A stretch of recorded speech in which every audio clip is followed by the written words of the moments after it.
Welcome to another episode of Golden Nuggets Tea and Tales, Season 1, powered by Husby, served by Nikki Cowell. Welcome to the show, Nikki. Thank you for having me on, Silvia. What are you going to spill today? Not too many secrets, that's for sure. All right, okay, well, we'll try and get some nice tales from you with a lesson. I want to know about your most rewarding deal that you closed and why was it so meaningful? My most rewarding deal has got to be, I'm going to say the first deal that I ever closed here in Dubai real estate. It was roughly about 6 weeks after I'd started at my company. Obviously, most people start in leasing, and all I could think about was how quickly I can hit 150,000 comms to try and get promoted into sales. And I was doing a lot of rentals at the time, but I was like capitalizing on my social media. I was having fun with that. And I was very fortunate to get a client reach out to me on social media. And he said he had already invested in some Shoba units in, I think it was Marina or JLT. And he said to me, I'm selling these and I'm looking for more investment property. So I didn't have that much of a clue about off-plan in Dubai, but I'd been to a couple of sales galleries and I thought, I'm going to just... I've got a live one. I've got a live one. Yeah. He's already invested in Dubai. He's here. And I just thought, I'm going to put all of my energy into him because I was new. I was literally going to the office as soon as in the morning we were getting to the office and we were finishing late at night. And I just was doing everything I could to try and close, to be fair. And I ended up meeting him. I remember being so anxious and I was like shaking in the car on the way. I was having a meeting with him in SLS and he was the nicest guy and I qualified him, found out what he was looking for, took him to, I think it was maybe 4 or 5 different sales galleries and we went for the briefings, and when it got to the last sales gallery, he fell in love with the project. And I also, on the same day that I took him for that last meeting, another client of mine joined us on the meeting. So instead of selling 1 unit that day, I sold 3. Wow. And I was so fortunate to have made just shy of 500,000 dirhams within the one first day. Yeah, in one deal, in 10 minutes. Wow. And from social media. From social media. And that's why as well it annoys me that some people say, why do you do social media? Because it's a waste of time and it's not quality lead gen. Obviously, the quality clients are few and far between. But when you find the right person, look what can happen. And it's just the most memorable for me because it was my first big deal. And it was what gave me my break in this market. It was what made people know who I was. Get you out of leasing. Yeah, got me out of leasing. I actually did 2 leasing deals. After. Yeah, well, I mean, I think I had done 1 leasing deal before I did the big deal. It was a 3-bedroom apartment in Shoreline on the Palm. And that was actually pretty hard to get over the line. I had to, I'll never do this again, so this is a lesson for everyone, but to get that deal over the line, I said to the guy, I'll half my agency fee. And obviously Why? it's already halved. Like it gets half because your company take half. Yeah. But then I said to him I'd give him half just to try and close the deal.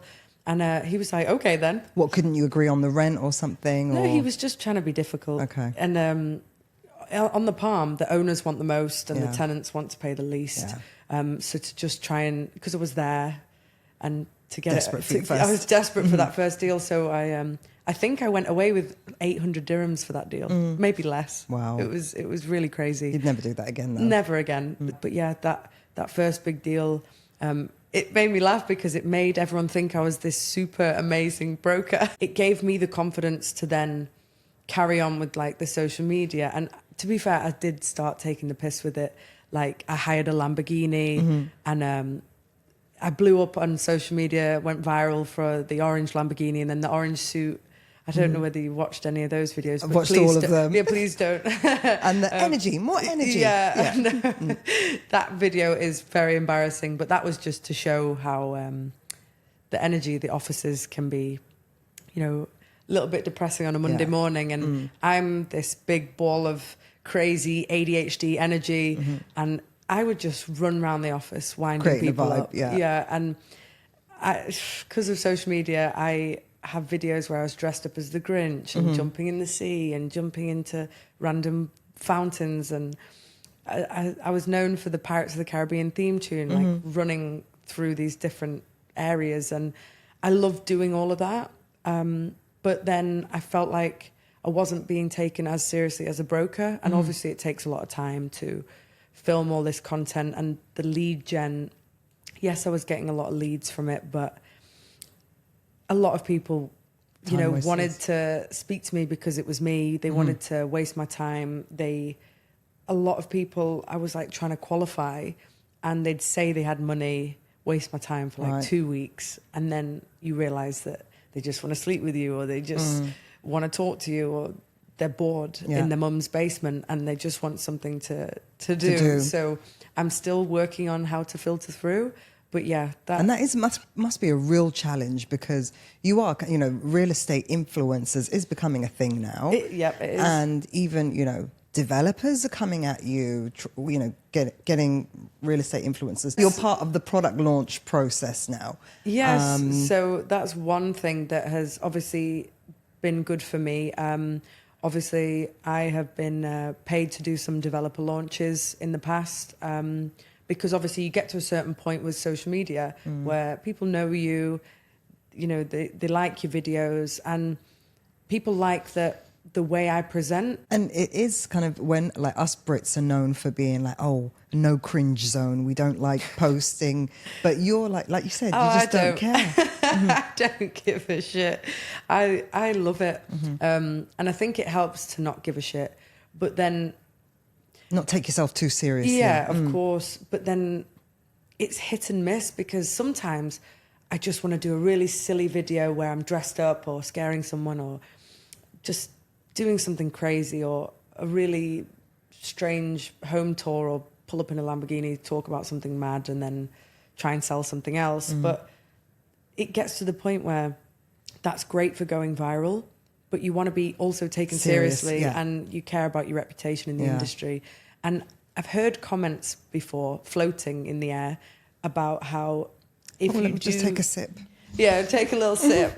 I heard comments about sometimes when I do these not so serious videos that you're not a serious broker, or you're not a good broker, or you know, kind of seen as just a cringy entertainer. Yeah, as just an entertainer in the industry. And it's great for building your brand. Yeah. For me, I do the social media not for lead gen, not for any other reason other than for people to know who I am. Yeah. Because it's opened doors for me that wouldn't have been open previously. And I've always thought this, why are people trying to go viral? Like, okay, it's great, you've done a reel, you've gone viral, but who's that audience? Is it like 20,000 16-year-old girls? Like, what good are they to your business? Exactly. I mean, I think everyone's got different reasons for why they do social media. I think some people just generally want to be social media famous and things like that. For me, I want to try and get as many quality clients as possible to close deals. Yeah. And also, it really does feel nice to be known. You actually feel like a local celebrity, even though you're just a realtor kind of thing. Because when I was a realtor in the UK, I would never have done social media. The marketing departments won't even let you. No, never. It's like, no, you represent yourself, not the brand. Yeah. It's like, how dare you? Exactly. And when I was a broker in the UK, it was so different to here, that I used to love my job in the UK. I mean, I love it here as well, but I used to drive around all day listening to Chris Brown. I'd just go to all my viewings, close on a bunch of deals, and I didn't make any commission because I didn't realise my manager got all my commission. Yeah. I was just on a basic salary. And just doing your job. Just doing my job and having fun. And getting, what, 10% of each deal? I don't know what they got, but when I found out, I didn't stay for very long. But yeah, I was just on a basic salary of maybe £1,200 a month. Yeah. But I really loved my job, and I closed some big rental deals that had been on the market for so long, just because I would be talking to the people like super common, super normal. Yeah. And I'd come back and my manager would say, "You closed it? Did you close that deal?" Yeah. And I was like, yeah. And she was like, no one in this office could have closed that. Yeah. And I was like, oh yeah, I just had a conversation with their little boy about science and this, that and the other. And they like me and they like the owner. And it was, I just was Vibing very rather lucky. than selling. Yeah, I was very, very lucky. And it made me realise, actually, maybe I am good at this. Whereas here in Dubai, I realised that I am not a cold caller. I am like anxiety on the phones. Yeah. And it's really tough. This job is so tough, but it's a lot of fun. And I'm trying to make this job as fun as possible for myself because it can be very difficult and stressful. So, yeah. Okay, well, we're going to get into the difficulty and stress in another episode. Yes. So, back to social media. TikTok or Instagram? Oh, Instagram always. Okay. And like how many, like you've got how many followers? Just over 20,000, I think. So out of 20,000 followers, how many leads could you expect? Like decent leads? Quality leads. Quality leads a month, let's say. A month that would close. Well, that just came through your Instagram. Oh.